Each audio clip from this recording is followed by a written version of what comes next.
தீபன் வந்து மல்லி முன்னாடி, விஜய் முன்னாடியே எல்லா உண்மையும் உடைச்சுட்டாரு.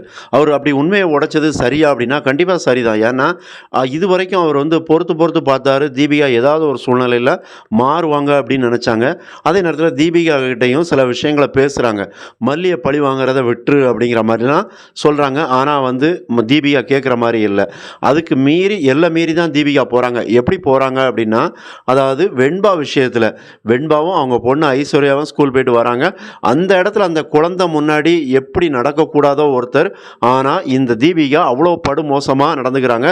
ஒரு படிச்சவங்க, ஒரு இன்ஸ்பெக்டரா இருக்கக்கூடியவங்க, அதுவும் அந்த குழந்தையோட மனசு காயப்படக்கூடிய அளவுக்கு தீபிகா நடந்துக்கிட்டாங்க.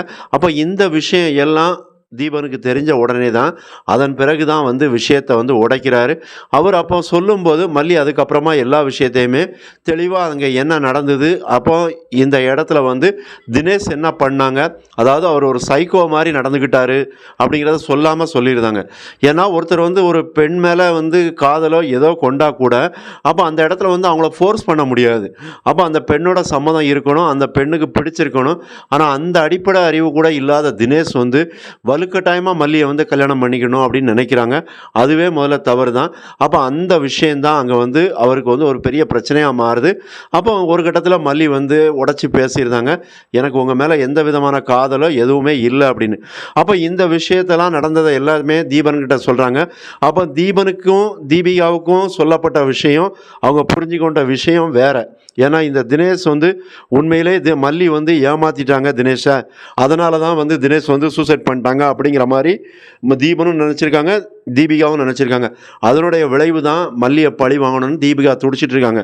ஒரு கட்டத்தில இந்த விஷயத்த வந்து தன்னோட கணவர் முன்னாடியே இதெல்லாம் சொல்றோமே அப்படின்னு நினைக்கும்போது கூட மல்லி வந்து விஜய் கிட்ட ஒரு வார்த்தை கேட்குறாங்க. அப்ப அந்த இடத்துல விஜய் வந்து சொல்லக்கூடிய விஷயம் வந்து ரொம்பவே பாராட்டுதலுக்குரியது. மல்லி எனக்கு உன்ன பத்தி தெரியாதா மல்லி அப்படின்னு. உண்மையிலே மல்லிக்கு ஒரு சூப்பரான ஒரு சப்போர்ட்டா விஜய் இருந்துகிட்டு இருக்காங்க. அதுதான் ஒரு அருமையான ஒரு விஷயம். அப்ப இனி என்ன நடக்கும் அப்படிங்கிற பெரிய எதிர்பார்ப்பு இருக்க தான் செய்யுது. ஏன்னா, ஒரு கட்டத்தில இன்னும் பழி வாங்கணும்னு துடிக்கிறாங்க. அப்போ மல்லிக்கு இப்போ எல்லா விஷயமும் தெரிஞ்சு போயிடுச்சு. தீபிகா யாருன்னு. மறக்காம சப்ஸ்கிரைப் பண்ணுங்க, கமெண்ட் பண்ணுங்க. நன்றி.